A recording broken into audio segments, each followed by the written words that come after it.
Well, good afternoon, everybody, and welcome to this webinar on the labour market within London. My name is Stephen Evans. I'm the Chief Executive of the Learning and Work Institute, and we're delighted to host this webinar today. And we're very grateful to the support of the Trust for London for both the Better Work Network, which has helped put together the research that today's event is based on, and for this piece of work in particular. Now, if you are on social media, please do tweet away as we're going through the course of the event. And if you can tag in the Twitter handles of the Learning and Work Institute, so that's @LearnWorkUK and @Trust for London as well, that would be great. Please do ask questions and make comments as you're going through as well via the app on Slido, or via Slido rather. And we'll try and pick up as many of those comments and questions and thoughts and debates as we go through as we can. So we want to make it as interactive as possible. So today's event is to talk through really a report that we've published this morning with the support of Trust for London, which really looks at what's happened to the London labour market during the pandemic, how's it affected low-paid Londoners in particular, and what does the future hold? So a couple of edited highlights from the report perhaps first before we get on to our speakers and then the wider discussion. And this is a combination of polling of Londoners and then also some data analysis as well. So it's kind of lots of different types of information in there. And I guess what we found was lots of Londoners were struggling to get by before we got into the pandemic as well, and I think around about 1 million Londoners earning below the London living wage. And then you get the coronavirus crisis, which has a really sharp and stark impact on the labour market, and actually a much sharper effect here in London than across the country as a whole. So the claimant count, which is one measure of unemployment, there's not a perfect measure, there's also people with low levels of earnings in there, but it's a good measure of the number of people claiming unemployment related benefits, and that's risen by 161% since March, almost 500,000, and that's a faster rise than in any other part of the UK, and we now have the highest claimant count since records dating back to 1986. So really stark impact, particularly at the start of lockdown. And then a sort of relative flatlining since, and then the economy started to open up a bit, and then we get into various tiers of restrictions that I'm sure we'll discuss during the course of the event. So that had quite a profound effect on low-paid Londoners in particular. So we found that low-paid workers probably about twice as likely to be furloughed as other Londoners, and 4 times as likely to have lost their jobs. And when we spoke to low-paid Londoners, we found that they're much more likely to say that they're struggling to afford their bills and basics like food. And we have debates at the moment about things like free school meals, for example. And so maybe we can try and get Marcus Rashford for a future event. There's my challenge to the Learning and Work Institute events team. Apologies for that. But lots of concerns about meeting the cost of living and getting by, and quite a profound effect of the crisis. And then we look ahead and we see big risks. So lots of Londoners still furloughed as we come towards the end of the coronavirus job retention scheme. That's going to be replaced from the start of November by a job support scheme. I think we had some real concerns about how that would work in practice and whether that would protect enough jobs. And I think the measures the Chancellor announced last week go to some extent to help with some of those. But we do have this tension, I think, between a time when support for jobs and for incomes is on the path to reduction through to on the one hand, and then on the other hand, we're starting to re-tighten some of the restrictions on the economy, and obviously particularly in London, as with some other parts of the country too. So a bit of a tension there that perhaps puts things at risk. And actually, does the structure of the London labour market mean that we've got particular risks? Lots more professionals who were used to commuting into the centre of London and now were able to work from home and still working from home today. And then lots of lower paid Londoners in retail and hospitality and lots of sectors like that, and kind of greater prevalence of insecure work. And so are those changes going to become semi-permanent? So once we get a bit further down the path with the virus, are we going to start commuting back into offices and some of those jobs come back? Or do we need to do other things to help the people in those jobs and also some of the world leading industries and sectors that London has, like arts and theatres and things like that? So I think a really profound effect so far on low paid Londoners, and then some real risks ahead that point towards us having to take a real look at how the labour market works for London as a whole and for low paid Londoners in particular. So that's what we want to get into today. Now we've got some two really great speakers, and I'm hoping we'll get some really great debate from everybody taking part in the event.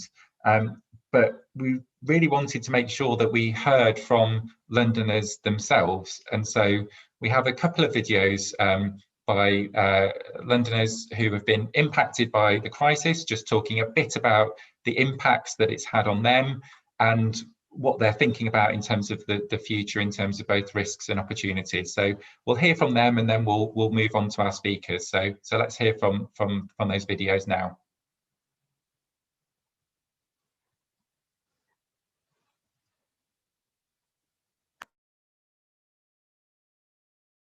Available for people who... Hi, my name is Jasvir. When the crisis struck, I was working as a retail associate. When the government told us we were going to be in a lockdown, within a matter of days, my company had notified us that we were going to be furloughed. This impacted myself and my family financially as we struggled to keep on top of our rent payments and our bill payments. This incurred rent arrears with my home. At the moment, I am currently back at work, but working reduced hours as the retail sector is struggling at the moment, and I could be facing possible redundancy. This could further affect myself and my family, as if I incur more rent arrears, I could be at risk of losing my home, and if I can't keep up with my bill payments, I'll end up in more financial debt. There should be more help and support available for people who are low incomes or are struggling financially, and we should be able to know where we can look for this support. In terms of looking for further employment, I don't really know where to look, and there should be more advice and help out there on where we can turn to for help in terms of getting further employment. My name is Maeve. I grew up in Sheffield, but I have been living in southeast London in Lewisham on and off for about a decade. I have 2 drama degrees, I make my own work, and I also work in a large, well-known London theatre. The last time I was in that theatre building was in March, and then after a brief stint working from home, in April I was furloughed on 80% of my wage. I spent lockdown in southeast London. I felt relatively lucky to have some money to live off, especially as I was living with creative freelancers who weren't eligible for any job support schemes. My outgoings were low. I wasn't travelling, I wasn't socialising, but even doing nothing in London is very expensive. And I was faced with this increasing sense of anxiety as the furlough scheme was drawing to an end, that I would have no job to return to. I've tried to save as much as I could, but I still don't know what my financial situation or employment situation will be post November the 1st, and this is very difficult to plan for. The organisation I work for is currently orchestrating a huge staff restructure. They are making people redundant. They are asking people to apply for new roles. These new roles are at a reduced rate of pay. And any roles that are rehired but not in immediate need of will be placed on an internal furlough scheme and could be on as little as 30% of their wage. If this happens to me, I will be £5,000 to £7,000 worse off this time next year. That's if the organisation even survives the next 6 months. Being an artist over the last decade, I have made money as a teacher, as a waitress, even on a factory production line. Like many others, I am prepared to reframe my immediate future to survive. I've applied for numerous jobs during the lockdown in all sectors, but I've only received rejections with high volumes of applications cited as a reason.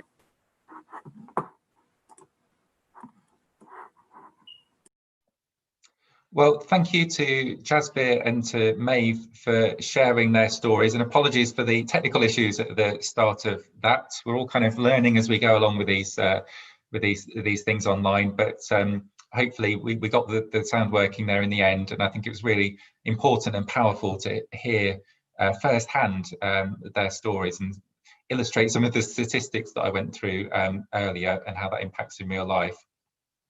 So I'm going to move on to our first speaker now, and I mentioned that we were really grateful to the support of the Trust for London for the Better Work Network, and as part of that, this piece of work as well. And the Trust for London does some amazing work across London on all of these sort of issues. So I'm really pleased to welcome and hand across to their Chief Executive, Barrett Mater now. Over to you, Barrett.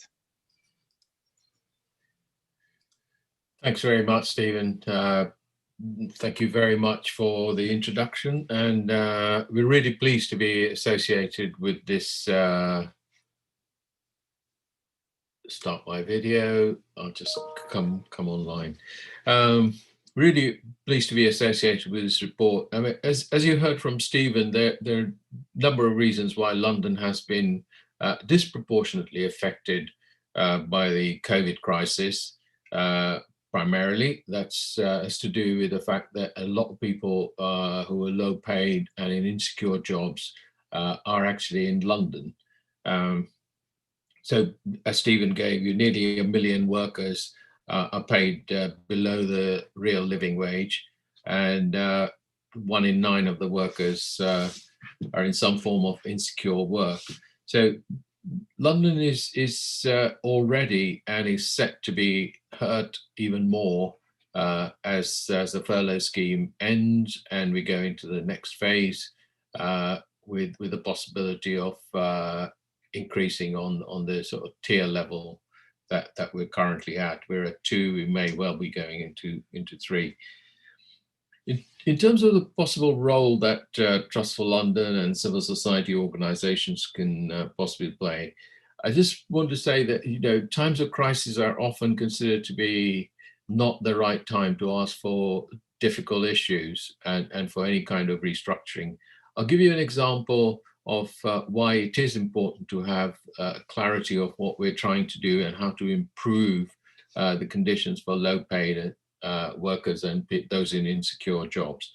For instance, in 2008, just as the financial crisis started, Trust for London backed the Citizens UK campaign with a significant grant, the largest we've ever made, to the Living Wage campaign. And almost everyone at the time thought that this is not the right time to ask for the London Living Wage to be introduced. It would cause even greater difficulties and high levels of unemployment. In fact, the opposite's been true. Lots and lots of low-paid workers have actually fared better. And over the last 12 years, you know, literally millions of people, not just in London, but across the country, have benefited from the introduction of the real living wage. So this is not the time to be shy in asking for important changes that could come about. We need to continue to push for the living wage and also for better terms and conditions for those people in insecure jobs, particularly those in the gig economy. I think that is set to grow and we need to be concerned about that. We need to set some call for some particular standards to be set.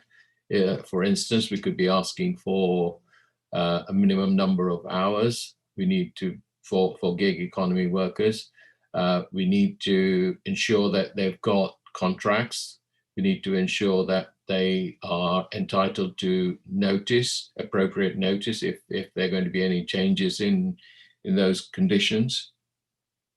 And we also, as a funder, but also civil society organizations, need to work together to continue to share knowledge, information, and to push for policy changes. We're doing that through the Learning and Works Institute and the Better Work Network. and I think those are the kind of initiatives that we need to continue to promote, because this is the right time to share the knowledge and the expertise that lies in civil society. Now, how can London lead that recovery and that places better work at its core? And these could be proposals to central and local government, but also, of course, to regional government, given Debbie is going to follow on from me. One of the big concerns we have is around, the increase in home working for those people that can, and what that actually means in terms of cityscapes, and particularly in outer London. What is it that we can do? What is it that we can suggest that improves the lives of people, particularly in outer London? We need to be concerned about working conditions for people who have to work from home or are encouraged to work from home. Not everyone's working conditions are great, and we need to be able to improve their ability to go out into cityscapes, re-engineer the cities in particularly in parts of outer London. We need to think about transport and the fact that not many people, or fewer people, will be commuting into central London, which is where historically the majority of jobs have been. So what is it that we can do to, again, encourage people to live in their local areas and benefit from the fact that they're not having to commute? We need to think about the gig economy and the growth of it, and how local authorities, regional and central government, and indeed civil society organizations can help the provision of services at home. Are we going to leave it to the Ubers and the deliveries of this world to dictate how services are delivered to people at home? We need to think about retraining schemes, because a lot of people are going to be laid off, already have been, but following the furlough, lots more people will be. So retraining schemes and support for them is going to be critically important. We are currently working, set up a commission to look at social security, because that certainly is under the term of welfare, which is quite often seen as a pejorative term. We need to change it to the concept of social security for all, and what it is to have a robust social security system. The commission that we're working with is comprises entirely people with first-hand experience of the social security system. We need to think about greater devolution from Whitehall, as we're going to have devolution from Brussels to Whitehall. I think it should be logical that there should be more power flowing from Whitehall to City Hall, and from City Hall to local halls in local authorities.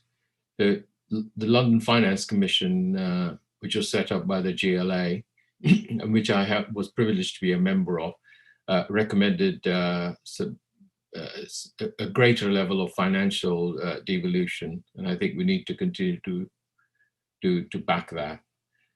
In terms of travel, I think the introduction of e-bikes is a good thing, and I'm glad that they need to be licensed, but we need to think about road layout and to enable cycling for people, for those that need to commute in. But one very important point, and I want to end on this, but it's a critically important point. Increasingly, the narrative has been that the levelling up agenda is about the north, not the north of London and the south of London, but the north as opposed to London. And I think this is a really dangerous narrative. I think it's positing the poor of the north against the poor of the south, i.e. in London. And I think the issue needs to be about how much help and support we can provide to all who happen to be in the disadvantaged position of being low paid or in insecure jobs. So that's what I would want to end on and say, let's challenge that narrative, and that's important for all of us in local, regional, and national government, but also civil society organizations and businesses. So look forward to hearing from Debbie next. Thank you. Great, thanks, Barrett. I think such a lot for us to get stuck into there. We might need several hours, I think, this afternoon, in terms of levels of devolution and national versus central government, what levelling up means in a sort of getting away from that slightly stereotyped view that we sometimes hear within the media, but then also what sort of support we can give to people, and to what extent some of these shifts are structural shifts, and we risk polarising the labour market further or in a slightly different set of ways, and how does social security interact with that? So there's lots for us to get stuck into.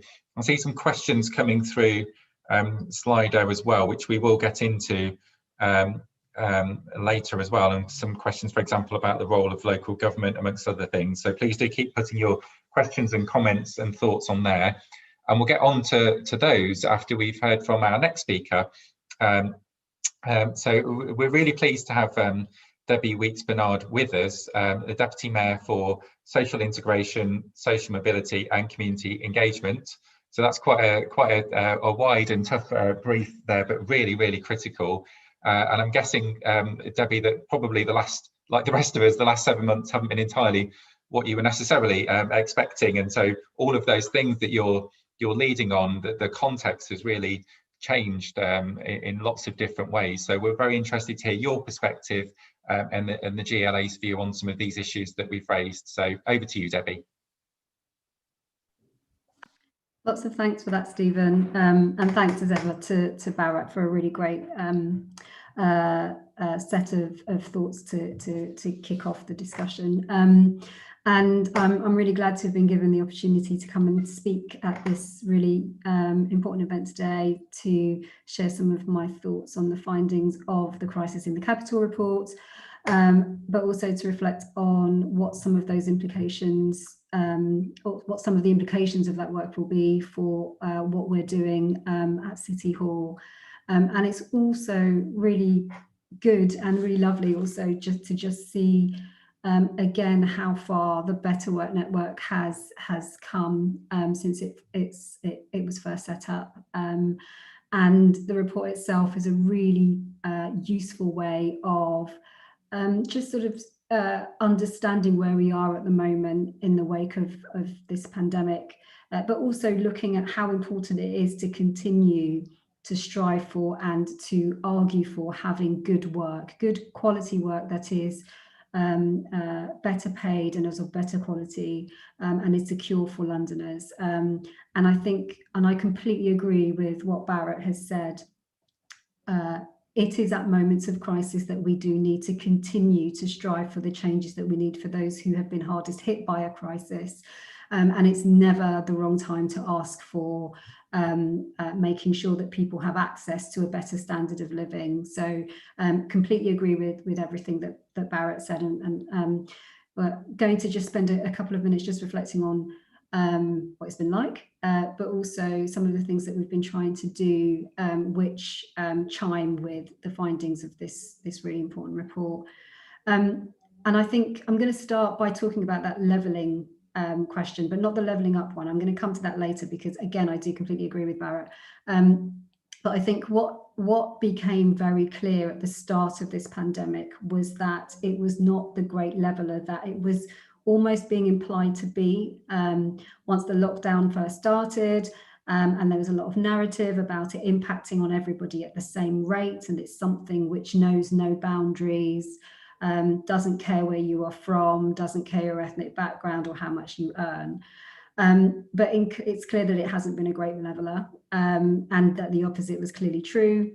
And those who have the least were the ones who have suffered and continue to suffer the most. And I think this research is a really useful reminder of all of that. It's also extremely concerning, as the report has outlined, to see that Londoners who are already struggling to get by are those who are more likely to have seen a fall in their income during the pandemic, to the point where they're now finding it really difficult to just afford the basics. And the fact that many are being forced to eat into hard-earned savings for those who have access to those savings, or to have to turn to credit, is also really desperately sad, and also completely unsustainable and completely unforgivable when we think about some of the things that need to be done to try to have a better labour market for people to be able to access in, to progress in and to thrive in. I was also really struck by the profile of London's low-paid workers. It demonstrates just how the burden of this crisis has fallen on the shoulders of Londoners who are already facing multiple intersecting inequalities. So particularly young people, women, migrants and Black Londoners. And I know if we look at the data which talks about those sectors which have been shut down, who are the groups who are most likely to have been working in those shut down sectors at the start of the lockdown? Again, young people, again, many migrants, again, many Black Londoners, and again, lots of women. And this does reflect those who are the ones who are more likely to be found in low pay in this city.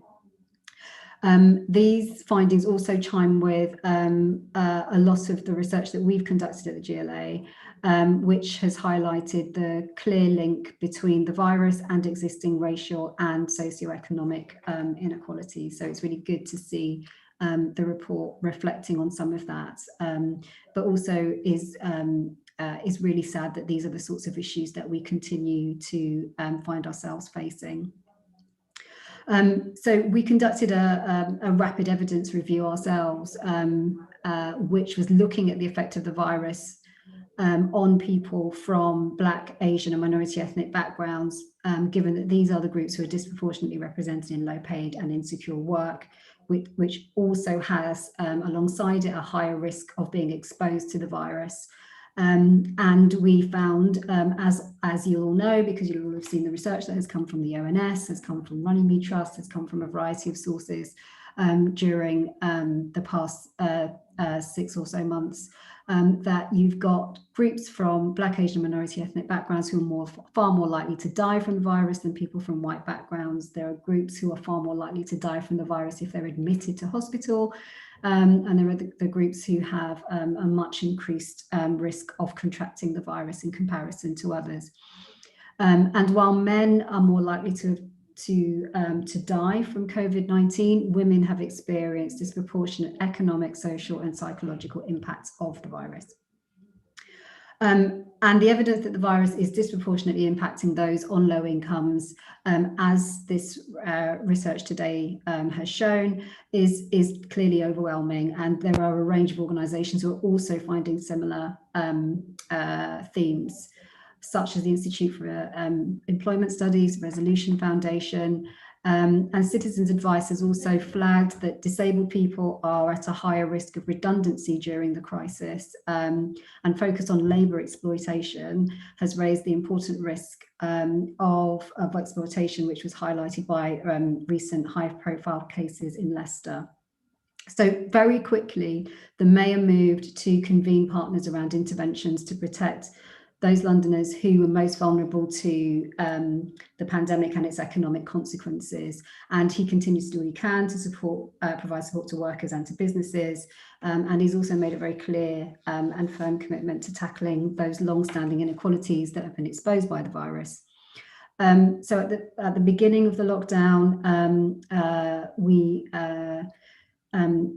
brought together through our London Strategic Coordination Group a range of partners to establish, for example, community food hubs in all London boroughs to ensure that vulnerable Londoners could access emergency food aid, because at the start of the virus it became very clear with panic buying, etc., that there were some food banks in some parts of the city that were experiencing real shortages of food, whilst the demand for that food was rising exponentially.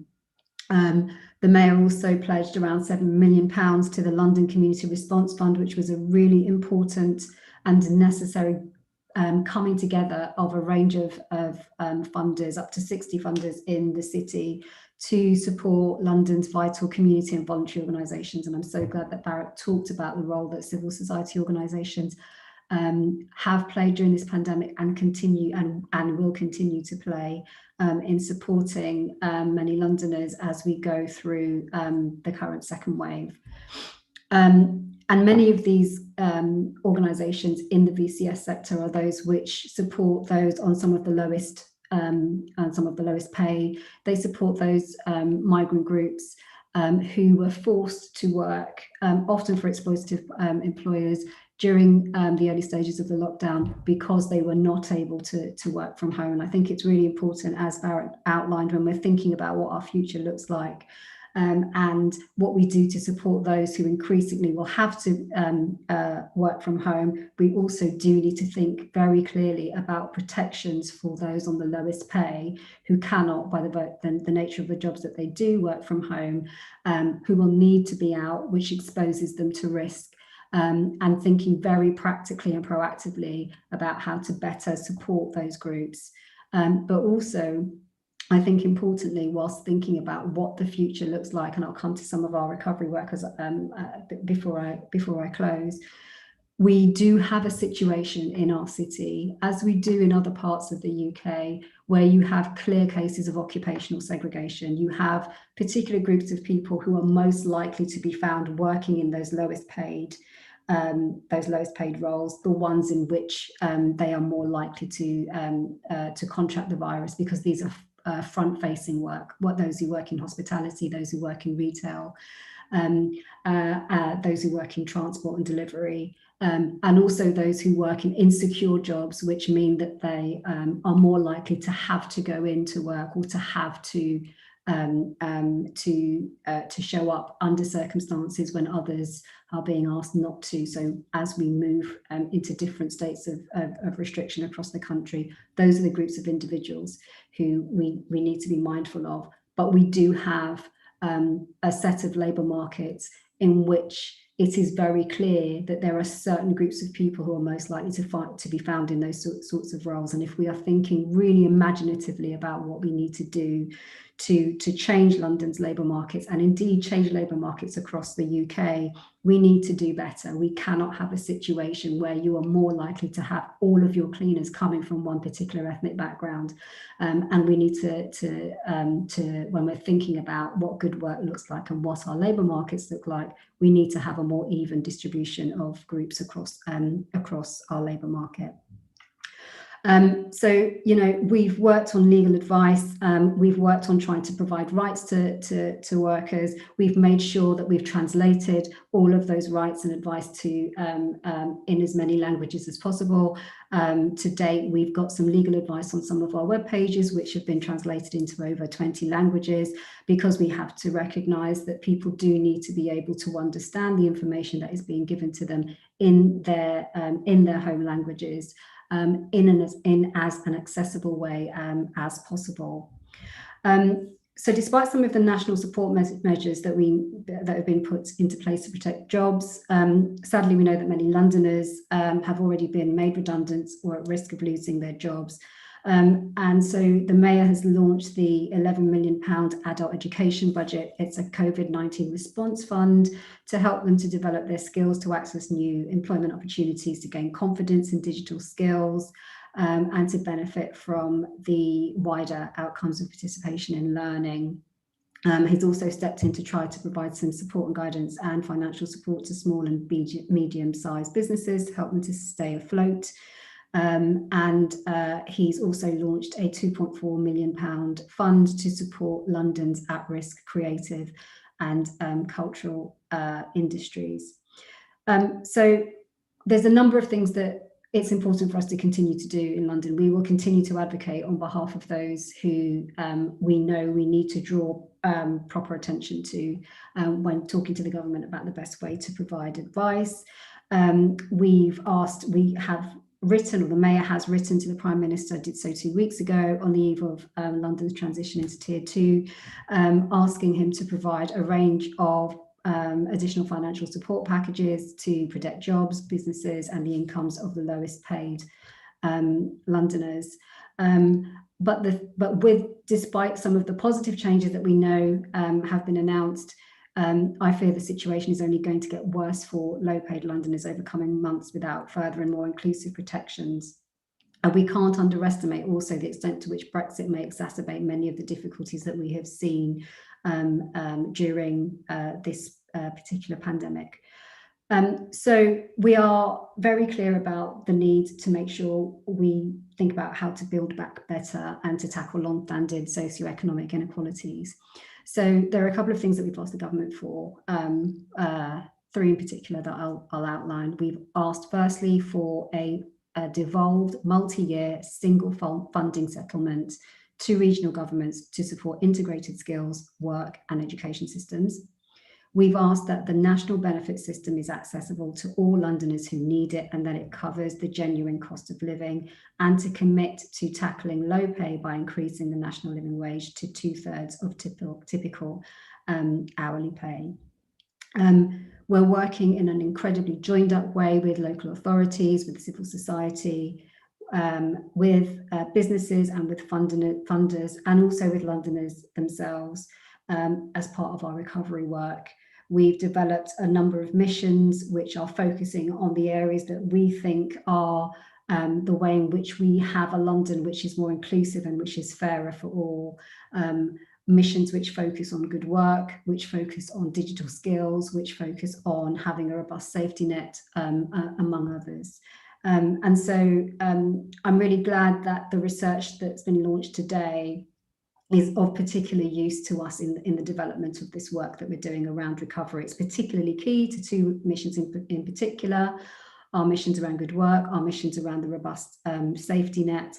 But I'm really looking forward to working further with the Learning and Work Institute so that we can make sure that the recovery that we plan for London really does have at its heart making sure that those low-paid Londoners who are already experiencing London in an unequal fashion are able to properly thrive through tailored support, which focuses not just on good work, but also on the skills that many are going to now need as we come out of the pandemic.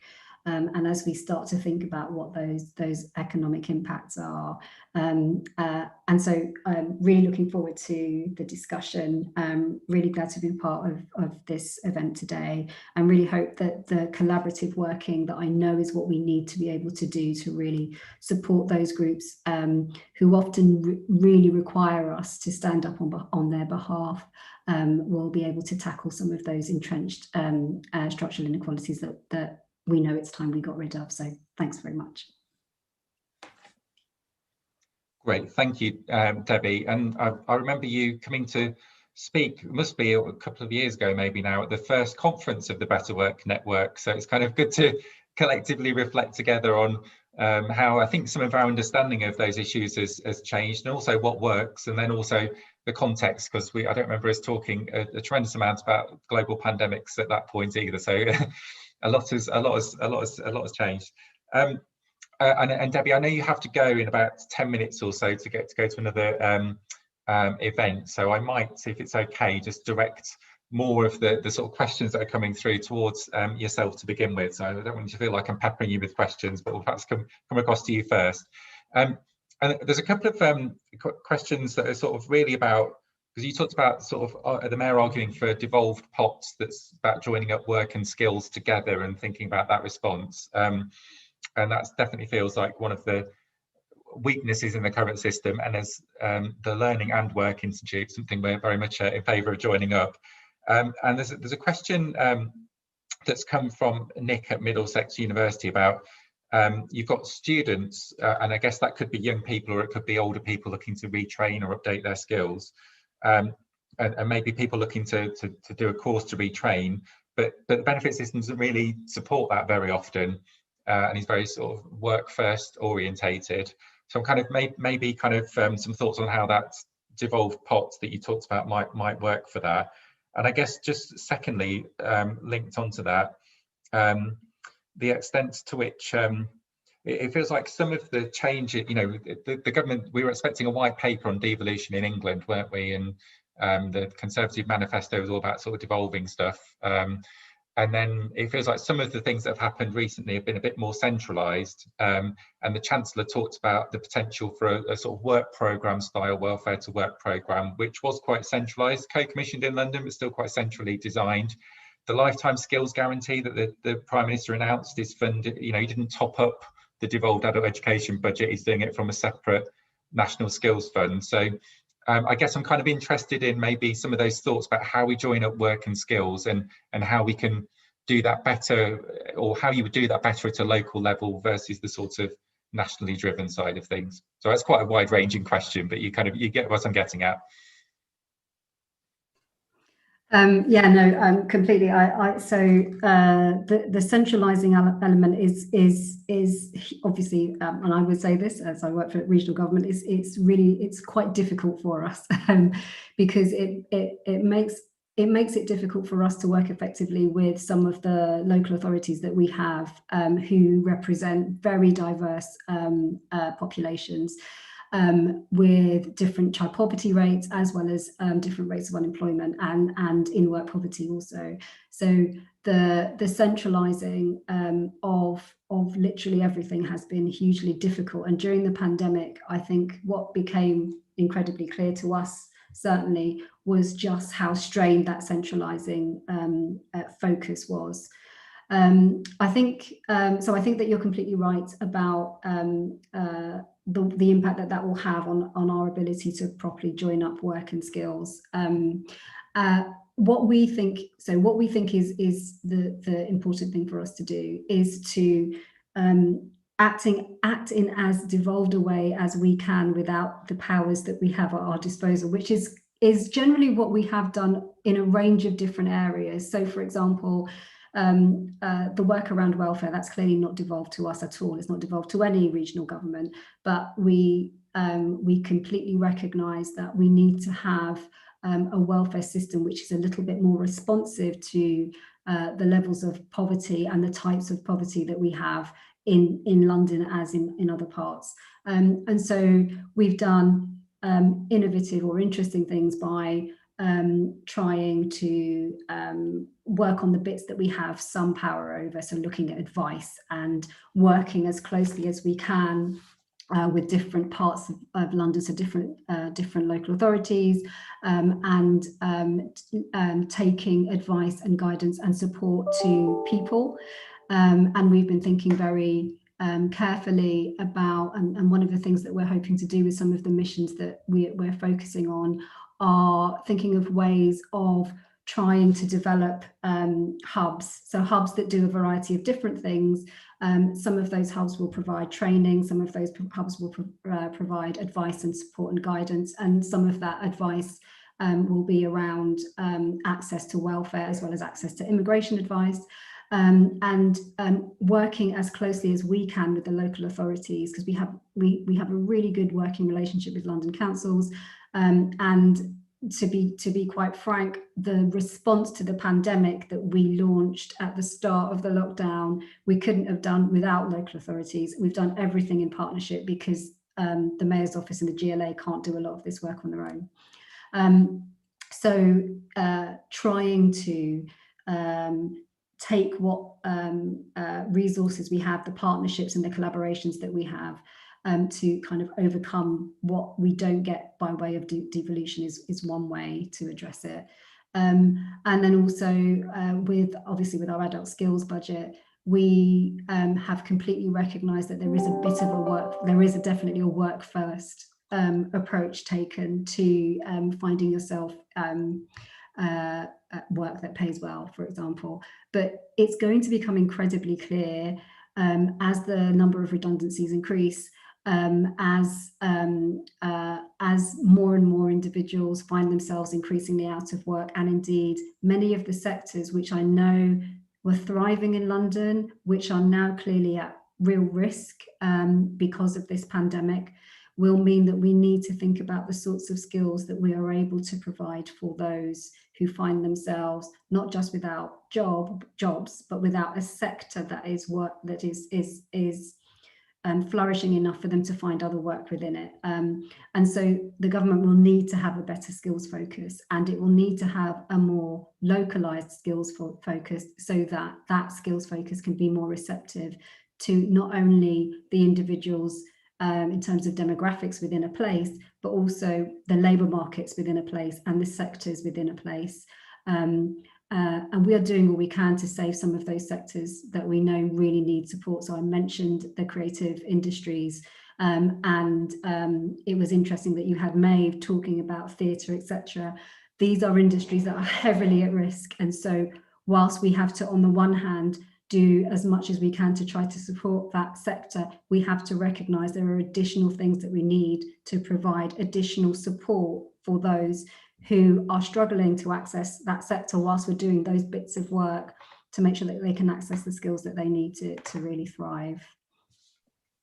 Great, thank you. I think it's one of those things where there's always a balance on these things, but the creative industries are such a strength for the UK and for London, and once you lose it, it's quite difficult to reinvent. And then I'm gonna try and be cheeky and squeeze in one last question if I can, and to you, Debbie, first, because I do know you have to go in a couple of minutes, and then same question to Barrett after that, which is questions have come in about the sort of, Barrett was talking at the start about the minimum wage and the case for keeping increasing it, and there's a real live debate about, well, we've discovered quite how many people were key workers and not always that well paid, and yet is the middle of one of the worst recessions we've had the best time to be increasing the minimum wage?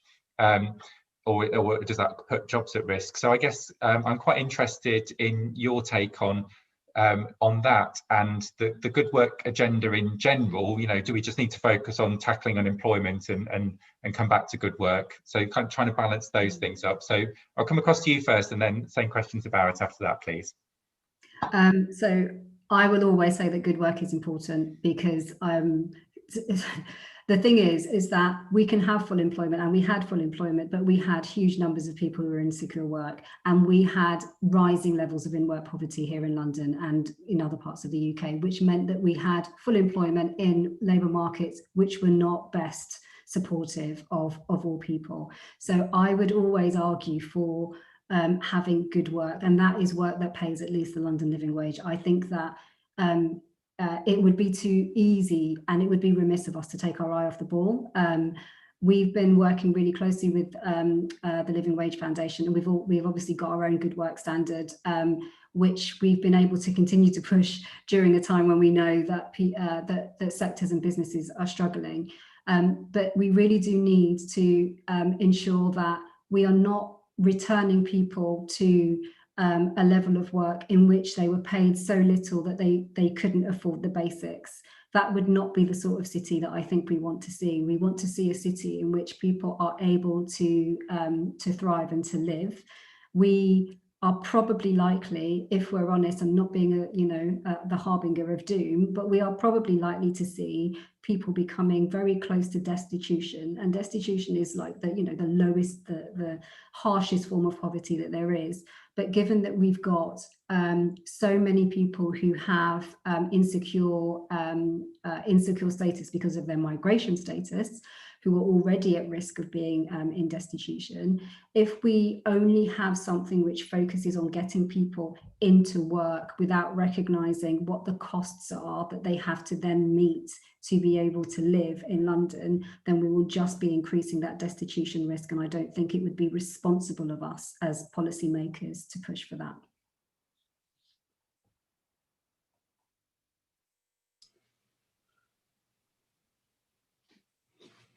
I think you're on mute, Stephen. Absolutely inevitable that it was going to be me did that first. So there you go. That's the phrase of 2020, isn't it? You're on mute. So there you go. A full victim to my. But what I was saying to myself, it turned out, was I do know you have to go, so we should let you go. I know we could talk about all this all afternoon, and we're very keen to keep working with you and with the GLA on all of these issues, because they don't decrease in importance, they increase in importance. So thank you for your attendance today. Debbie, just before you go, just one thing. I mean, you may not want to answer the question because it's not a question, but it's just a comment. I think somehow we need to bring businesses within the whole of this discussion, because I think if one thing that's been made clear through the COVID-19 experience over the last 7-8 months now is the fact that businesses, just like with the NHS and with care workers, businesses have realized that actually the people that they take completely for granted, that can, have previously been considered easily disposable, are the ones that actually have committed themselves, put their health on the line, and turned up at work and done the things that no one else wanted to do.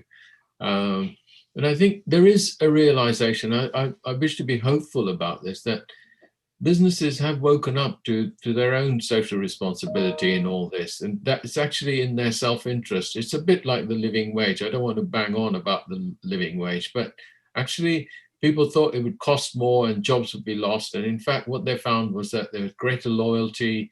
For instance, with cleaners, the places were cleaner, their costs of recruitment dropped. They brought the cleaning back in-house as opposed to outsourcing it. I think generally things improved because businesses realized that, it's in their interest as much as the workers that they employ. And I somehow feel we need to capitalize on that sort of goodwill of saying we are genuinely all in this together, despite some of the sort of outlandish things that have happened elsewhere. I won't name any names, but there is a feeling, and businesses have realized that they have a responsibility, and it'd be good to be able to capitalize on that, I feel. I completely agree. Sorry, Stephen. I know that, but I do completely agree with Stephen, with Barrett, because I think we are having a moment where we could just say, sorry, we just need to focus on just getting everybody back into work, but the issue then is that you have lots of people back in work that pays really poorly, and I think that a crisis is probably the best time to have these sorts of conversations, because if we don't have them now, when times are better, when the economy is back on its feet, we'll have far too many people who will then be living below the poverty line, and then the cost to governments will be higher. So I completely agree with Barrett's sentiment, definitely. I think this is, Back to the Future is a film, not an economic strategy. So I think that sort of idea about what economy do we want to build, and the phrase that Debbie used was about building back better. I think that it gets to the retraining point as well, and upskilling, and we're just quite bad at that, and joining things up, and tend to do things quite siloed, and this department's got this objective and that one's got that objective. So it does feel like it needs a coming together of different levels of government, and also, as Barrett said, employers and lots of others as well, to think about what's our future vision for all of this. Barrett, London as a whole, if it's not to lose its shine and its attractiveness, it needs to retain that desire to continue desire for people to continue to want to live here and work here and bring their children up, and that's about cultural activities, parks, it's about schools, the quality of transport, it's about the ease of movement, air quality, all of those kinds of things, of course, matter. That will encourage people to want to stay in London, because I can see how London can lose its shine very quickly. And in terms of specific issues in relation to what you asked, Stephen, I think we are keen to push for all workers to have contracts, to be on London living wage, to have a minimum number of hours that they're guaranteed, so that gig economy workers are not on 0 hours, but they know that they're going to be paid a minimum of 16 hours a week at least, if they choose. They ought to have a minimum period of notice if the contract is going to be changed. We would say a minimum of 4 weeks, but ideally a bit longer, things are going to change. So, and what's interesting is when we write to the FTSE 100 companies asking for these things under the auspices of Share Action, businesses, even the FTSE 100 companies, are not saying no to most of these things. They're willing to consider. We didn't have a single FTSE 100 company that had committed to the living wage in 2008. And now nearly 50% have signed up, and the others are moving towards it. So, better work is possible, and better work is in the interest of all concerned, the employee as much as the employer. We need to bring the employer into this circle of discussion.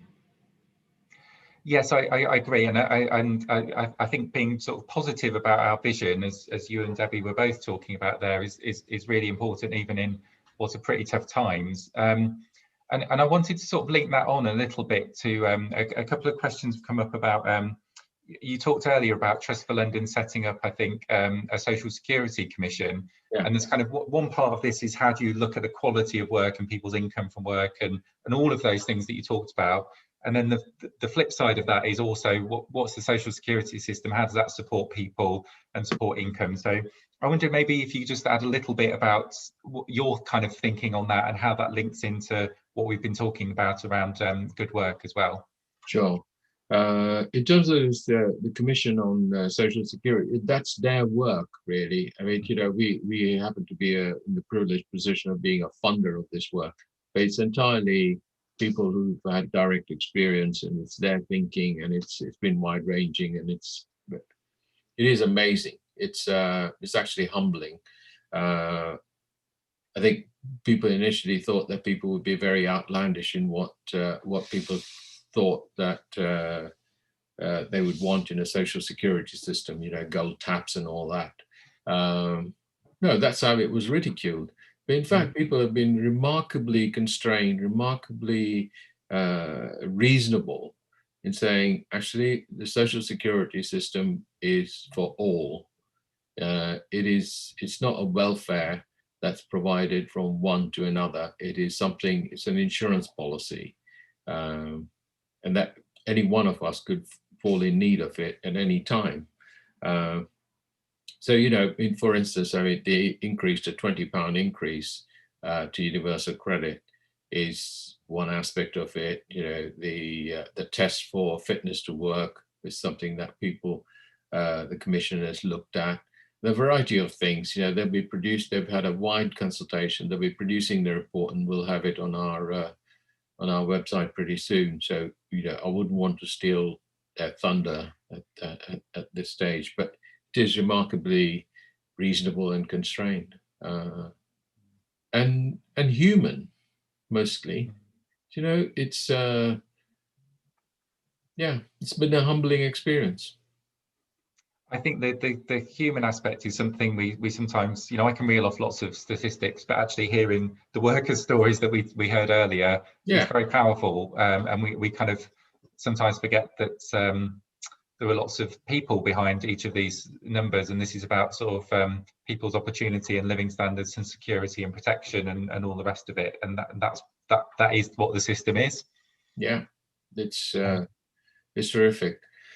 It's very good. And there are a couple of organizations I just wanted to name. I mean, there's an organization called Generation, which is working on training and enabling people who wouldn't have access to IT, for instance.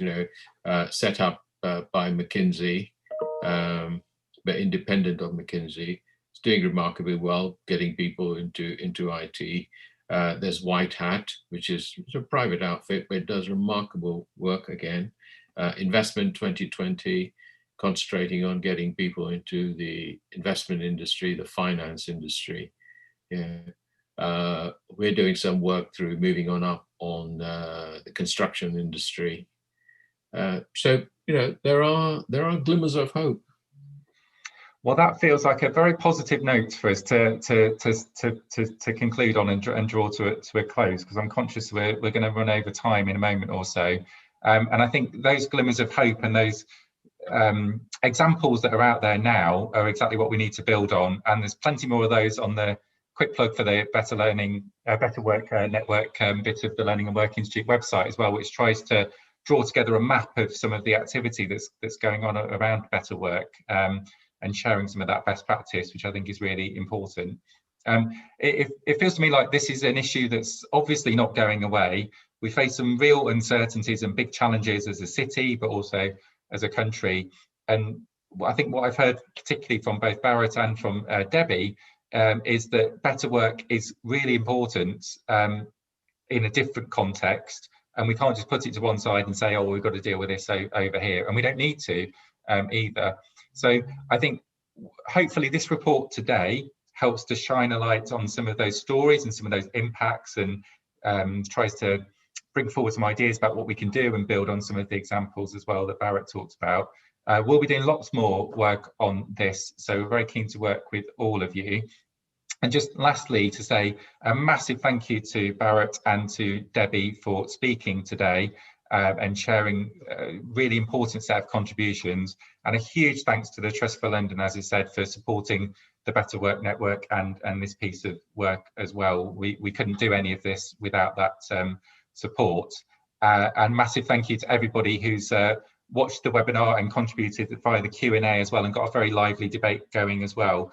We look forward to working with you all, and thank you for all of the great work that you do. And thank you for taking part in the webinar. And we'll stop there